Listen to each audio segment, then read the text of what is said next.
42% ఇస్తా అన్నది ఇవ్వకుండా ముందుకు వెళ్ళే ప్రయత్నం మాకు అర్థమవుతా ఉన్నది.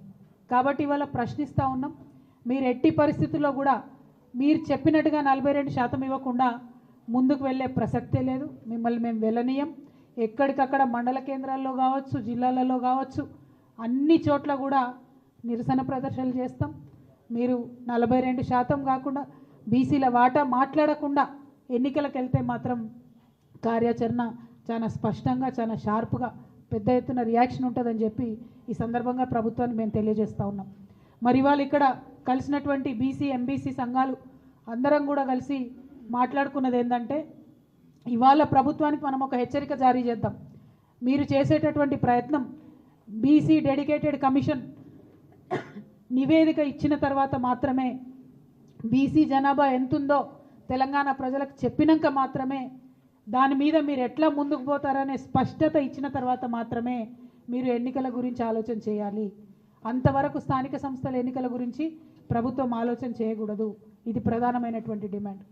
రెండవది, జనవరి 3 నాడు సావిత్రిబాయి పూలే గారి జయంతి ఉన్నది. మరి ఆనాడు ఇందిరా పార్క్ దగ్గర ఒక భారీ సభను మేము పెట్టబోతా ఉన్నాం.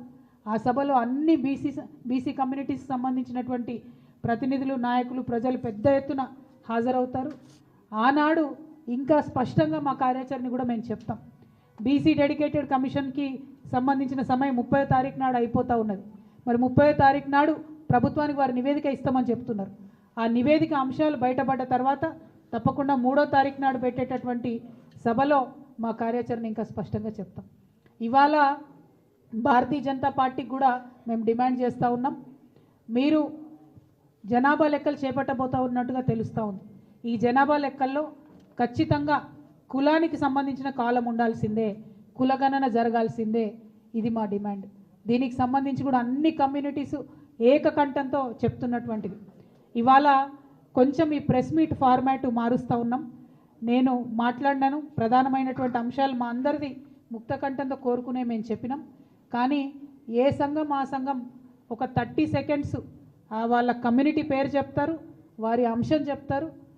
ఆ విషయాన్ని కొద్దిగా మన పత్రికా మిత్రులందరూ కూడా ఓపికతో వినవలసిందిగా నేను కోరుతూ, మరి లిస్ట్ ఇస్తారా? మీరు లిస్ట్ ప్రకారం చెప్తారా? ఇక్కడ ఎవరి దగ్గర ఉంటే వాళ్ళు మాట్లాడిచ్చేసాను. ఫస్ట్ యాదవ కమ్యూనిటీ కూర్చొనే చెప్పాను, ఫాస్ట్గా చెప్పేసి ఇష్యూ మాత్రం చెప్పండి. అందరికీ నమస్కారం. కాంగ్రెస్ ప్రభుత్వం